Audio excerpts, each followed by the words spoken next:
A and N. ठीक है। English में कितने अक्षर हैं, कितने अल्फ़ाबेट हैं? कितने? आपने काउंट भी किए थे ना? हाँ, ज़ोर से बोलते हैं तभी पता चलता है। कितने हैं? 26। कौन कौन से बोलो?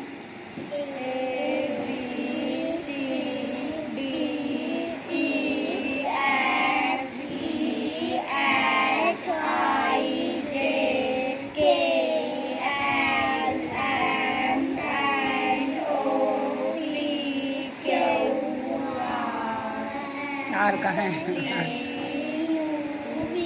क्या बोल रहे? जो लिख रही वही बोलो। टी यू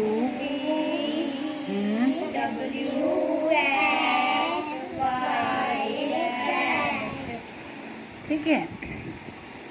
अब इनमें से ना आधे वॉवल हैं, आधे क्या हैं?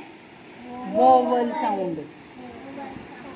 और आधे क्या हैं? कॉन्सोनेंट। जैसे हिंदी में मात्राएं है ना, अ आ ई उ ऊ री, ए आई ओ औ अंग अह। बोलो बोलो। ये सारी क्या है? मात्राएं हैं। और नीचे व्यंजन कौन से हैं? क ख ग, स्वर और व्यंजन। जैसे हिंदी में है ना, ध्यान से समझो, हिंदी में है स्वर और व्यंजन। अ से अह तक स्वर हैं और क से ज्ञ तक व्यंजन है। ठीक है। तो ये मात्राएं तुम्हारी कहाँ लगती हैं? व्यंजन में। हिंदी में जब लिखते हैं तो मान लो ई की मात्रा लगेगी तो किस में लगेगी? ई में तो नहीं लगेगी, व्यंजन में लगेगी। मान लो क में, ख में, क से लेके ज्ञ तक जो अक्षर हैं उनमें। तो उसी तरह इंग्लिश में भी क्या होता है? उनको बोलते हैं, स्वर को बोलते हैं वॉवल। क्या बोलते हैं? वोवल। और व्यंजन को बोलते हैं बोलो, बता रखा तुमको। कॉन्सोनेंट। कॉन्सोनेंट। ठीक है। बोलो, वॉवल योगी मात्राएं। वॉवल किसको बोलते हैं? मात्राएं। मात्राओं को। किसको बोलते हैं? ध्यान से। वॉवल किसको बोलते हैं? मात्राएं। मात्राओं को। तो अब देखो, इनमें से 5 मात्राएं हैं। मेन कितनी है? 5। बाकी जो मैंने चार्ट बना रखा मात्राओं का, उसमें क्या है? उसमें जो मात्राओं, 2 मात्राओं को मिला के भी बनती हैं, वो भी लिखी हुई है उसमें। ठीक है। तो अब देखो, पहली मात्रा है तुम्हारी ए। ई बोलो, आई ओ यू। कितनी मात्राएं हैं?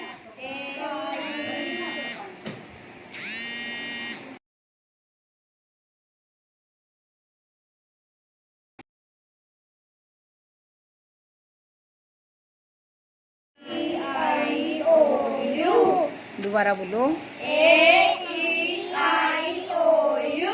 ठीक है। अब ये वैसे तो जो चार्ट है ना परे लगाया हुआ, उसमें तुमको पता है डबल ई की मात्राएं भी लिखी हुई हैं, ए आई की भी लिखी है, ओ यू की लिखी है, ए आई की लिखी है। उसमें सारी मात्राएं लिखी हैं चार्ट में। लेकिन मेन हमारे क्या है?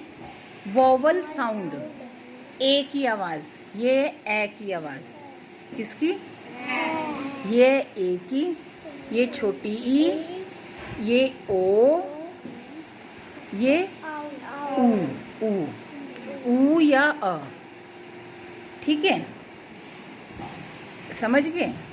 मेन हमारी। अब एक चीज़ ध्यान से, जो आर्टिकल है ना हमारे, क्या है? आर्टिकल। जो आर्टिकल हैं वो इसके ऊपर डिपेंड है, वॉवल और कॉन्सोनेंट के ऊपर। किसके ऊपर? वोवल कॉन्सोनेंट के ऊपर डिपेंड करते हैं कि आर्टिकल खालिस्तान आते हैं ना, ब्लैंक्स आते हैं भरने को, फिल इन द ब्लैंक्स आता है इंग्लिश में। उसमें वॉवल साउंड ए ऐसे लिखा था कि fill in the blanks a and an. तो तुमको पता होना चाहिए कि ए कहाँ यूज़ करना और एन कहाँ यूज़ करना। जहाँ से ना, अब ध्यान से सुनो, वॉवल पता चल गए कितने हैं, बोलो 5। कौन कौन से? E I O U। और कॉन्सोनेंट? कॉन्सोनेंट बोलो ना अब। B C D F G H J K L M N P Q R S T V W X Y Z। ठीक है, ये क्या आ गए हमारे कॉन्सोनेंट और ये वॉवल। ठीक है, अब तुमने एक चीज का, वॉवल का मतलब ये नहीं है जहां ना इन मात्राओं की आवाज, ई की आवाज, ये कैसा शोर है पता नहीं पीछे, चलो छोड़ो। अब देखो, अब ध्यान से देखो, ए और एन का यूज कहाँ करना तुमने, जहां फिल इन द ब्लैंक्स के बाद इन 5 में से हो, ए ई आई ओ यू में से कोई अक्षर होगा, तो वहां क्या भरते हैं, एन। उस खाली स्थान में क्या भरते हैं, बोलो कहाँ पे भरते हैं, एन। जहां वॉवल साउंड होता है खाली स्थान के पहला अक्षर, और या अक्षर चाहे कैसा भी हो, वो आवाज इन मात्राओं की कर रहा हो, अक्षर कोई भी हो, है ना, लेकिन आवाज किसकी कर रहा हो, मात्रा की, तो उसमें भी क्या भरा जाएगा, एन। ठीक है, अब मान लो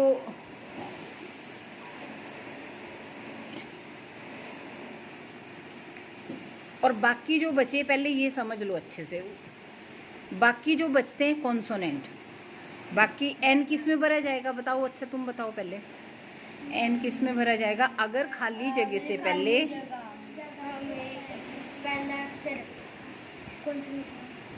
वोवल साउंड है, सारे बोलो, बोल नहीं पा रहे तुम, सारे बोलो।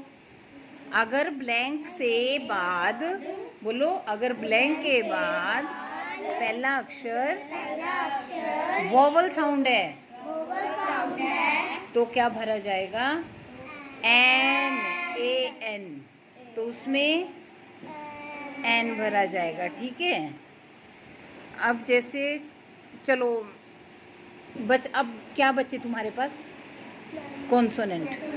अब क्या बच गए, अगर ब्लैंक के बाद पहला अक्षर कॉन्सोनेंट हो, ब्लैंक के बाद पहला अक्षर कॉन्सोनेंट हो, तो उसमें भरा जाएगा ए, उसमें क्या भरा जाएगा, अब मेरे को ये बताएं जरा आप, मैं कुछ लिखती हूँ,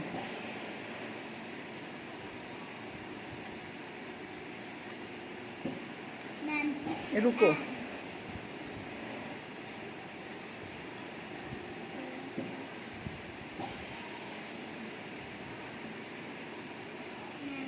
अब ये देखो, दिस इज, पढ़ो, अब यहाँ क्या आएगा, अगर मैं बोलूँगी आर्टिकल भरो भाई, इसमें क्या भरना, ए और एन में से यूज करो, इन दोनों में एन। क्यों, क्योंकि ये पहला अक्षर क्या है, वोवल साउंड है, पहला अक्षर किन में से है, और वो वोवल साउंड कौन से हैं हमारे, ए ई आई ओ यू, बोलो ए ई आई ओ यू। ठीक है,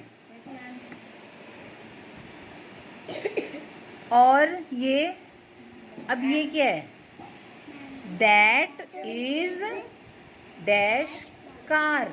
अब ये कार क्या है, कॉन्सोनेंट, क्योंकि ए ई आई ओ यू तो है नहीं, देख लिया ना कि ये पहला अक्षर ए ई आई ओ यू तो है नहीं, तो क्या आ जाएगा, सीधा सीधा ए। समझ में आ गया, अब एक आर्टिकल होता है, हम अभी मैंने ताकि तुम कंफ्यूज ना हो इसलिए दो ही लिखे थे। एक आर्टिकल होता है द, क्या होता है तीसरा आर्टिकल? द आता है परमानेंट, जो चीजें हम बदल ही नहीं सकते, जिन चीजों को हम जिनके, जैसे किसी का नाम हम बदल सकते हैं क्या? नहीं बदल सकते, वो वही रहेगा, है ना। जैसे the Himalayas, the Ganga river, the Ganga, Ganga नदी का नाम है ना। द सन, हाँ, द मून, द माउंटेन्स। अगर खाली जगह से पहले ना फिर अक्षर चाहे कोई भी हो, फिर अक्षर नहीं देखना होता, ये चीज समझ लो। अगर इनमें कोई परमानेंट चीज है, मान लो माउंटेन हो गया, गंगा या कुछ भी, फिर तुमने कुछ नहीं देखना, फिर क्या लगेगा उसमें? द, है ना, समझ गए? आर्टिकल का पता चला। बाकी मैं इसका प्रैक्टिस बुक बनाऊंगी इसकी तुम्हारे को टेस्ट के लिए, और प्रिंट आउट निकाल के लेके आऊंगी, फिर करेंगे। अच्छा मैंने प्रेपोजिशंस कराई थी तुमको,